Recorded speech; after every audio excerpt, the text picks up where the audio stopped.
అప్పటి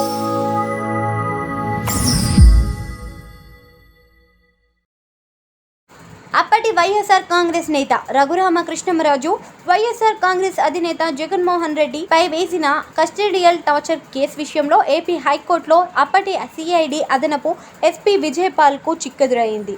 ఈ కేసులో భాగంగా విజయపాల్ మధ్యంతర బెయిల్కు కూడా దరఖాస్తు చేసుకోగా ఇందుకు హైకోర్టు అనుమతించలేదు. రఘురామ తరపున న్యాయవాది సిద్ధార్థ్ లూత్రా ఈ కేసు విషయంలో కూడా భాగంగా వాదిస్తూ తన క్లయింట్ రఘురామపై రాజద్రోహం కేసు వేసి కస్టడియల్ టార్చర్ చేసి చంపాలని చూశారని అన్నారు.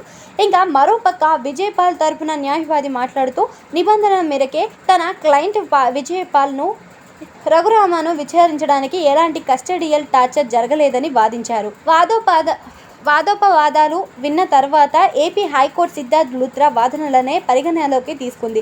మధ్యంతర బెయిల్ను రిజెక్ట్ చేశారు. ఈ నేపథ్యంలో విజయపాల్ తన లాయర్తో జగన్ చెప్పడం వల్లే రఘురామను టార్చర్ చేసినట్లుగా చెప్పాడట. దాంతో జగన్కు ఉచ్చు బిగుసుకున్నట్లు తెలుస్తుంది. ఇక ఆల్రెడీ ఈ కేసులో 5 వ్యక్తులు నిందితులుగా చేస్తున్నారు. ఎఫ్ఐఆర్ కూడా నమోదు చేశారు. ఈ నిందితుల్లో జగన్ A1గా ఉన్నారట.